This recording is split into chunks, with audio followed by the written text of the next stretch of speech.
नमस्कार, मेरा नाम ज्ञानेश्वर है और आप देख रहे हैं खबरों के पीछे। रोज रात 9 बजे एक नई कहानी लेकर हम आपके सामने हाजिर होते हैं। अपराध की दुनिया की कई कही अनकही कहानियों में से एक कहानी हम आपके साथ साझा करते हैं। तो यदि खबरों के पीछे के आप नियमित दर्शक हैं तो आपको पता है कि खबरों के पीछे में अभी श्रृंखला चल रही है कुख्यात वीरप्पन की, जिसे दक्षिण भारत का मानसिंह कहा गया। आज खबरों के पीछे का एपिसोड नंबर है 329 और वीरप्पन श्रृंखला की आज कहानी नंबर है 25। इसका मतलब ये कि वीरप्पन की कहानी मतलब वीरप्पन की श्रृंखला शुरू हुई एपिसोड नंबर 305 से। तो देखिए, आज की कहानी में हम आगे चलेंगे मतलब 328 से। बस इतना समझिए कि कन्नड़ फिल्मों के सुपरस्टार राजकुमार अब भी वीरप्पन के कब्जे में हैं, जिनका अपहरण 30 जुलाई को किया गया था। और वीरप्पन की हर मांग सरकार, कर्नाटक सरकार हो या तमिलनाडु सरकार हो, मान रही है। कुछ ऐसी मांगे हैं जो पॉलिटिकल मांग है, जिससे यह दिखता है कि वीरप्पन के इरादे खतरनाक है। यह बात भी सामने आ चुकी है कि वीरप्पन का जो रिश्ता है वह श्रीलंका के लिट्टे से है और तमिलनाडु के उग्रवादी संगठनों से है। लेकिन राजकुमार इतनी बड़ी शख्सियत कि उनकी जान को सरकार खतरे में नहीं डालना चाहती है। 5 खूंखार कैदी वीरप्पन के कहने पर रिहा किए जा चुके हैं और मुआवजा के लिए राशि भी दी जा रही है। निगोशिएशन चल रहा है, दिन लंबे होते जा रहे हैं। देखिए, वीरप्पन ने अपनी मर्जी के मुताबिक नक्कीरन, एक ऐसी पत्रिका जो तमिल भाषा में छपती है, उनके संपादक गोपाल को वार्ताकार नियुक्त कराया था। गोपाल पहले से वे इकलौते ऐसे पत्रकार थे जो वीरप्पन को कवर कर रहे थे, मतलब वीरप्पन जिस पर भरोसा करता था। तो ये बातें चल रही है, लेकिन इस बीच एक खलल ये आई कि वीरप्पन ने जिन 51 टाडा कैदियों की रिहाई की मांग की और सरकार उन्हें रिहा करने को भी तैयार थी, उस पर सुप्रीम कोर्ट ने रोक लगा दी। वाल्टर दाबाराम जो एसटीएफ के चीफ थे, उन्हें सुप्रीम कोर्ट ने तलब किया था और उन्होंने कहा था यह बिल्कुल गलत बात है, यह नहीं हो सकता है। तो सुप्रीम कोर्ट से सरकारी मंशा पर ग्रहण लग गया था और इसके बाद वीरप्पन और ज्यादा नाराज था। वीरप्पन ने साफ साफ कह दिया था कि यदि मेरी मांगे नहीं मानी जाएगी तो राजकुमार की जान भी नहीं बचेगी। सरकार परेशान, अब क्या हो?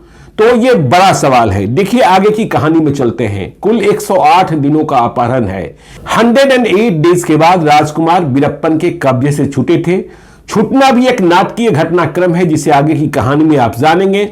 लेकिन इस बीच देखिए, एक दिन ऐसा भी होता है कि वीरप्पन के कैंप में, जो बहुत ही रिलैक्स है, वीरप्पन स्वयं भी रिलैक्स हो चुका है, रात को कुछ गड़बड़ होती है और भागम भाग होती है, कोई भागता भी है।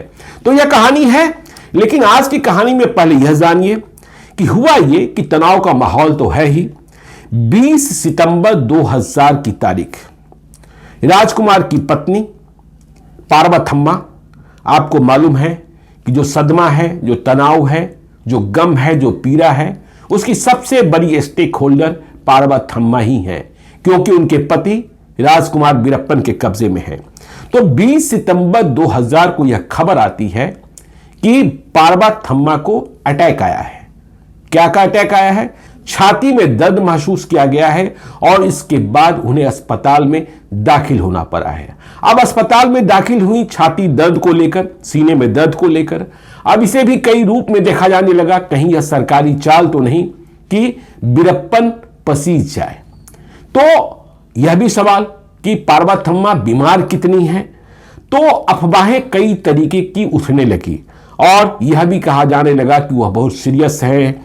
लेकिन बाद में शाम होते होते तस्वीरें साफ हुई। मालूम यह हुआ कि बहुत ज्यादा खतरा नहीं है। हाँ, मानसिक तनाव है। मैंने कहा कि स्टेक होल्डर वो ही हैं इस गम और पीड़ा की। मानसिक तनाव के साथ त्रस्त हैं और शाम तक हालत सुधर भी गई। लेकिन अब एक बड़ी समस्या ये आ गई थी कि सुप्रीम कोर्ट ने जहां वीरप्पन की मांगे मानने से सरकार को रोक दिया था, वहीं पार्वथम्मा, देखिए उनका ऐसा करना स्वाभाविक भी है, वह वीरप्पन की सबसे बड़ी पैरवीकार बन गई थी। वीरप्पन के लिए वह अच्छी अच्छी बातें कर रही थी। देखिए, इनके पास एक दूसरी चुनौती भी है। यदि वीरप्पन के बारे में अच्छी बातें नहीं करेंगी, वीरप्पन की बातें मान लेने को नहीं कहेंगी, तो उनके पति और जो उनके दूसरे लोग हैं उनकी जान वहां खतरे में जा सकती है। तो पार्वथम्मा ने एक नई बहस छेड़ दी।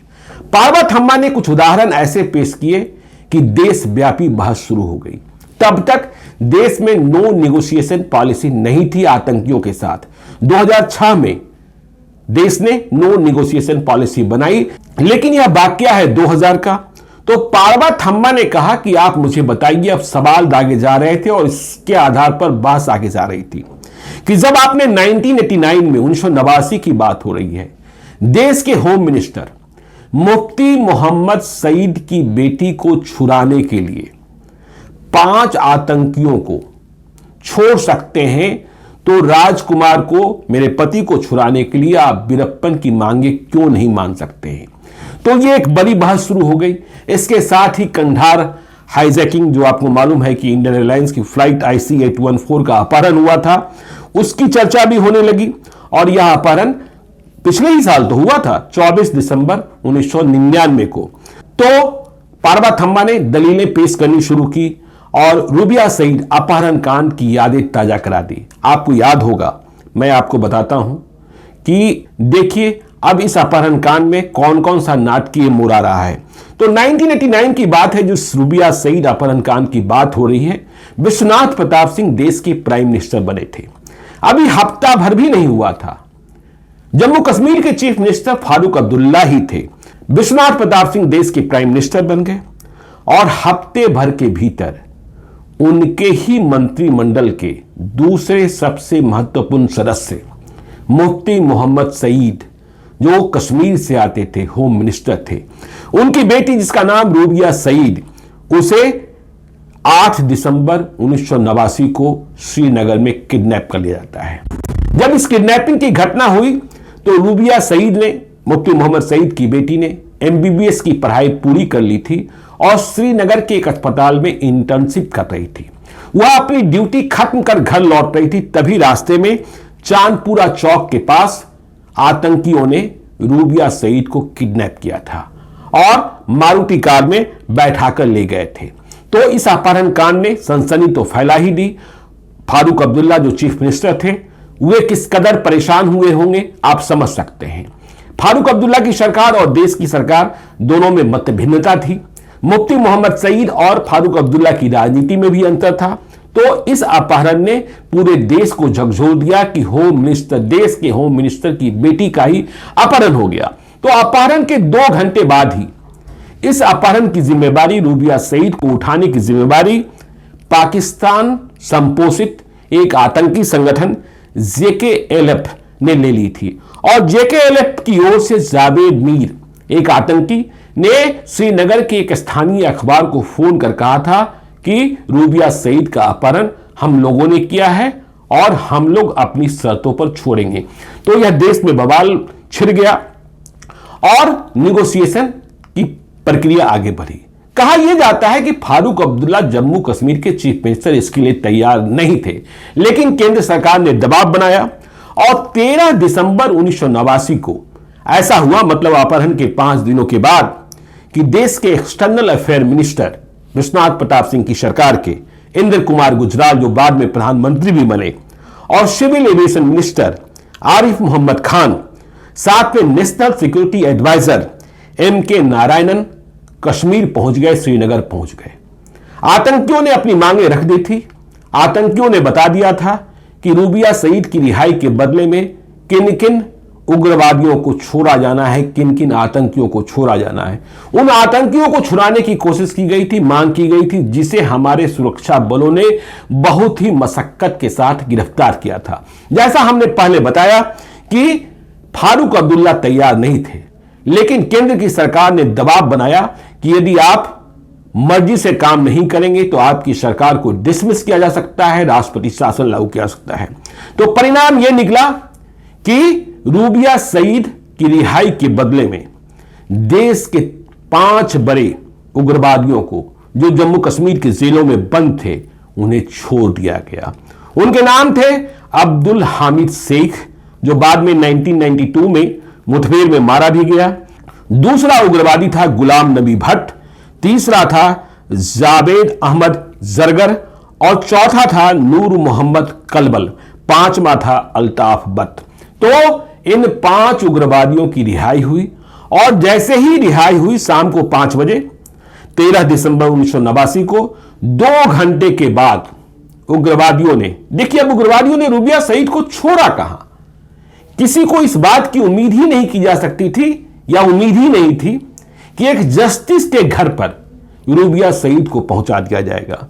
तो उग्रवादियों ने अपने कब्जे में रही रूबिया सईद को कश्मीर के सोनभर में जस्टिस मोतीलाल भट्ट के बंगले के बाहर जाकर छोड़ दिया था, जिसके बाद वह बंगले के भीतर गई थी और सरकार को यह खबर लगी थी कि रूबिया सईद अपहरणकर्ताओं से मुक्त हो गई हैं। इसके बाद रात को ही उन्हें विशेष विमान से दिल्ली ले जाया गया था। तो खैर अब यह विवाद कर्नाटक और तमिलनाडु में गूंज रहा था।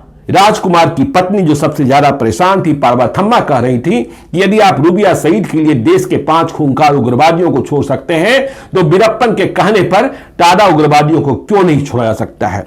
बस इतना ही होता तो कोई बात नहीं थी। और भी उदाहरण नजीर पेश किए जा रहे थे। देखिए अब नजीर क्या पेश किया जा रहा था। 1999 आपको मालूम है कि काठमांडू से दिल्ली के लिए उड़ी हवाई जहाज IC-814 को आतंकियों ने हाईजैक कर लिया था और हाईजैक करने के बाद इस प्लेन को काठमांडू से उड़ी थी, दिल्ली आना था, अमृतसर, लाहौर, दुबई होते हुए कंधार ले जाया गया था। अब यह विमान जिसमें 176 यात्री सवार थे और 15 क्रू पर्सन थे, सभी के सभी अगवा थे।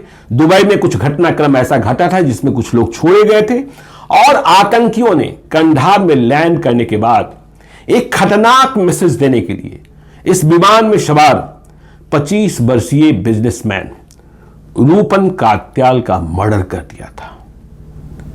वो रूपन कात्याल जिनकी शादी हाल में ही हुई थी और वे हनीमून मनाने के लिए पत्नी के साथ गए थे, तो जहाज के भीतर हत्या हो गई थी।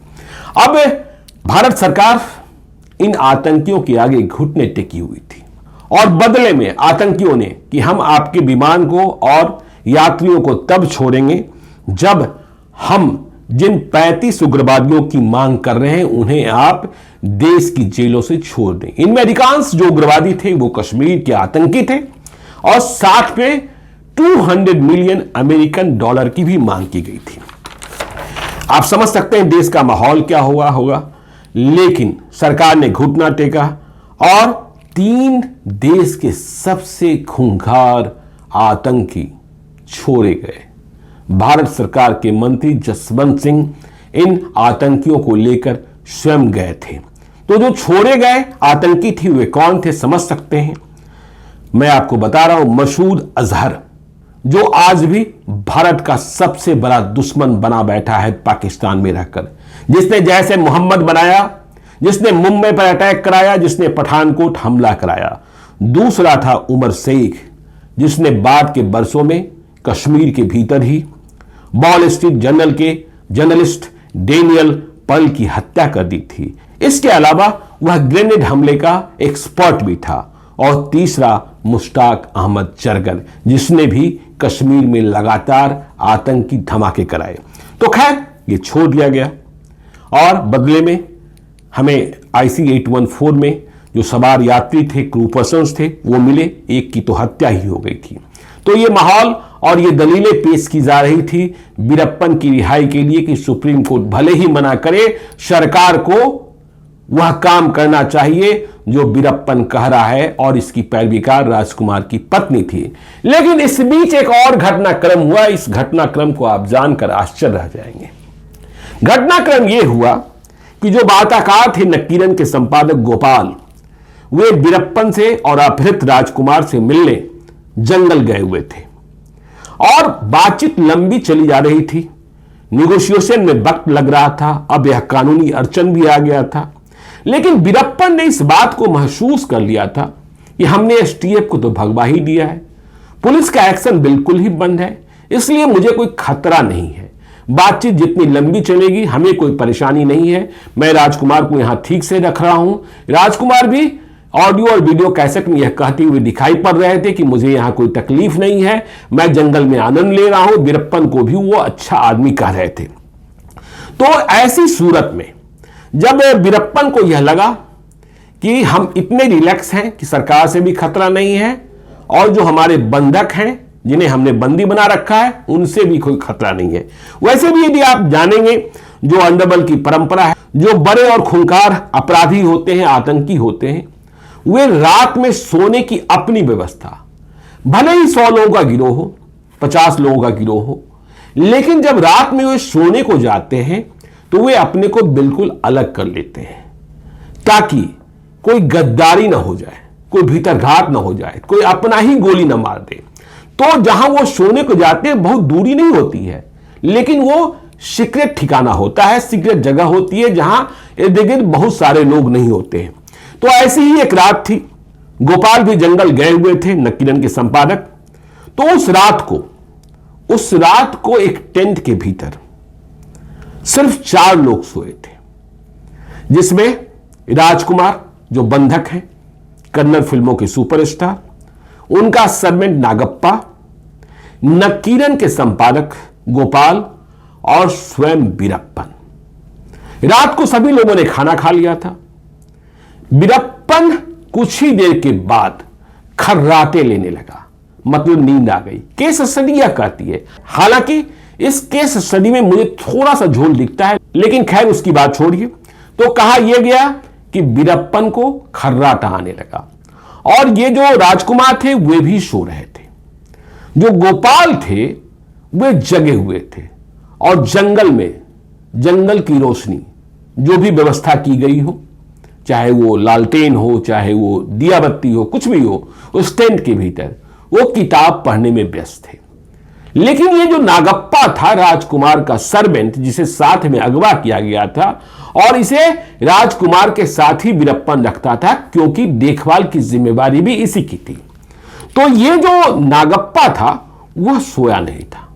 नागप्पा को जंगल के भीतर अब बहुत ज्यादा तकलीफ हो रही थी। वह भागना चाहता था, वह निकलना चाहता था। तो जब उसने उस रात को, जो टेंट थी वह लंबाई में बहुत छोटी थी, तो उस टेंट के भीतर उसने देखा कि गोपाल तो पढ़ रहे हैं, वीरप्पन खर्राटे ले रहा है और यहां एक तलवार रखा है, बड़ी सी तलवार है, जिसका इस्तेमाल आमतौर पर गांव में लड़ाई झगड़ों के वक्त होता है, या फिर आपको मीट काटना हो या फिर जंगली जानवरों पर हमला करना हो, तो एक बड़ी तलवार रखी हुई थी।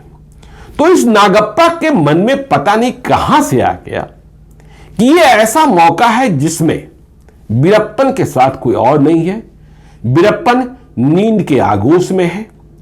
तो उसने मन को क्या सोचा, मन में क्या फैसला किया, उसने सोचा कि अभी ही वीरप्पन को खत्म कर देते हैं और हम सभी भाग जाते हैं। तो उसने इस इरादे के साथ जो तलवार वहां रखी हुई थी उसे उठा लिया।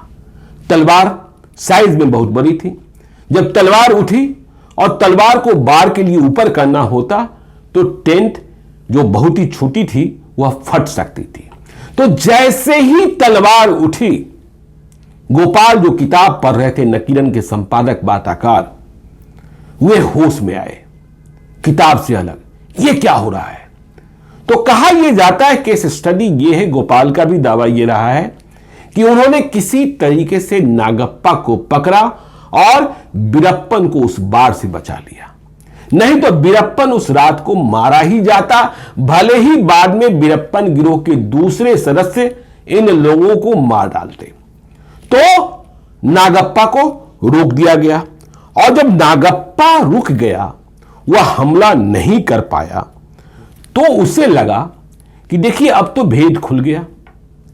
अब यदि हम यहां रह गए तो हमें वीरप्पन नहीं छोड़ने वाला है, हमें तो मार ही डालेगा। तो हमें किसी भी कीमत पर यहां से भागना ही होगा। वीरप्पन सो ही रहा था, वीरप्पन की नींद तगड़ी थी, तो इसने वहां से भागने की कोशिश की और भाग भी गया। रात भर भागता रहा, पगडंडियों पर, कच्ची सड़कों पर, जंगल के रास्तों पर, और भागते भागते, क्योंकि यह जान गया था कि अब मेरी जान यहां बचने वाली नहीं है। तो सुबह हम कोई चिरौरी करें, भीख मांगे, जान की भीख मांगे, इसके पहले एक कोशिश करते हैं कि भागकर यहां से निकलते हैं। तो भागने में उसे सफलता मिल गई और सुबह होते होते वह जब सड़क पर पहुंचा तो उसे एक बस दिखाई पड़ी, जिस बस पर वह सवार हो गया। और फिर बस पर सवार होकर वह पुलिस स्टेशन के पास नहीं गया। मतलब वह जान चुका था कि यदि हम पुलिस के पास जाएंगे तो परेशानी और बढ़ सकती है। वह सीधे अपने घर चला गया। और जब वह घर पहुंच गया तो उसने क्या सोचा नहीं सोचा यह समझ सकते हैं आप। लेकिन जैसे ही रात को नागप्पा के भागने की खबर नींद से जागे वीरप्पन को मिली, वीरप्पन का गुस्सा तो साथ में आसमान पर चढ़ गया। उसने सोचा, उसने गरजना शुरू किया, शिकारी भाग गया। अब क्या? राजकुमार भी जाग गए थे। राजकुमार को लगा कि अब तो वीरप्पन जो है हम में से किसी को नहीं छोड़ने वाला है। जो नागप्पा ने कर दिया है, अब हम सबों को मौत की सजा ही मिलने वाली है। तो राजकुमार भी परेशान, नागप्पा के इस कर्म से अब हम सभी लोग मारे जाएंगे। तो राजकुमार ने चिरौरी करनी शुरू की, भीख मांगनी शुरू की। राजकुमार ने कहा वीरप्पन से, मैंने अपनी पूरी जिंदगी जी ली है, मेरी उम्र 70 साल हो गई है, मुझे अब क्या देखना है, मुझे अब क्या पाना है, सब कुछ तो हम हासिल कर चुके हैं। इसलिए यदि मुझे मारना है तो आप मार दीजिए, मुझे ही मार दीजिए। मुझे डायबिटीज भी है, अर्थराइटिस भी है, चलने में भी परेशानी है, तमाम प्रकार के रोग हैं, मुझे मार दीजिए, अपना इंतकाम पूरा कीजिए। नागप्पा को भगाने में या नागप्पा जो कर्म करने जा रहा था उसमें न तो मेरा कसूर है और न गोपाल का कसूर है। गोपाल ने तो जान बचाई।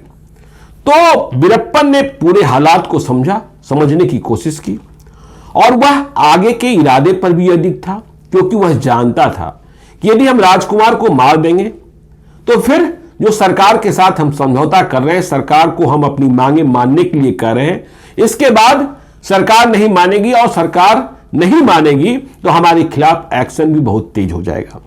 तो वीरप्पन ने राजकुमार से कहा कि आप चिंता ना करें, मैं आपको नहीं मारूंगा, ना आपको मारूंगा और ना आपके साथियों को मारूंगा। आप बिल्कुल निश्चिंत रहें, आपकी फिक्र कोई करे ना करे।